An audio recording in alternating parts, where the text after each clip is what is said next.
Hello learners, welcome to our YouTube channel. Today in this video we are going to discuss the basics of class 12 chapter 2, that is solutions. So let's start with a very basic question first. What is a solution? Now some of you would say that a solution is a mixture. So yes, a solution is a homogeneous mixture of two or more chemically non-reacting substances. So here we have to know two things. First is homogeneous. The word homogeneous comes from Greek roots where home means same and genus means kind, that is same kind. So that essentially means that if we are talking about a solution, it must have uniform composition throughout the mixture. So you can see in this diagram, both heterogeneous and homogeneous mixtures are shown.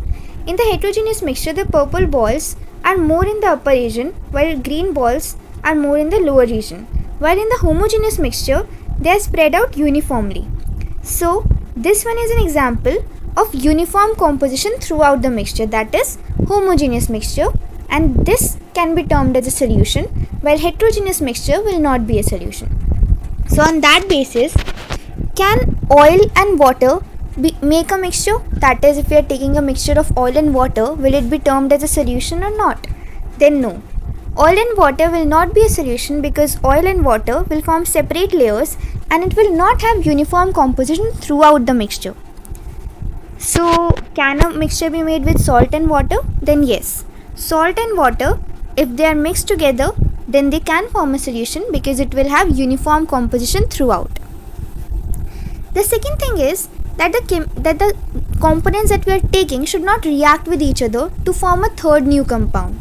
Then that will not be termed as a solution. So the mixtures that we are talking about are chemically non-reacting.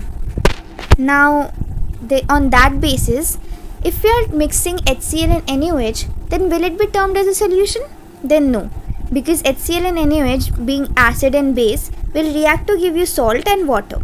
So NaCl will be formed and it will not be a solution because they are reacting. It is a reacting mixture. It is not a solution. So now that we know that what is a solution, then I also said that we can have a solution of two or more components. But if we are taking only two components, like in all these examples we have taken only two components, then it will be termed as a binary solution. And generally the one that is taken in greater proportion is called solvent, and the one that is taken in small proportion is called a solute. So solute in solvent makes a solution. And as solvent is in major proportion, then the physical state of the solution will essentially depend on the physical state of the solvent. So on that basis, we can have 9 kinds of solution. So if the solvent is gaseous, then the solution will be gaseous and the solute can be gas, liquid or solid. So 3 kinds of gaseous solutions can be there. Similarly, 3 kinds of liquid and solid solutions will also be there. So total 9 kinds of solution can be there, and here we have also written the examples. Now the next thing is the composition. So we are generally interested in knowing how much amount of solute is mixed in how much amount of solvent, so that we can measure its concentration. So there are different methods of expressing the concentration and we needed to study the properties of solution. So we'll discuss in our next video the methods of expressing the concentration of a solution. So that's it for today. Thank you. And if you found this video helpful, please like and share it. And for more such amazing content, subscribe to our YouTube channel. Happy learning!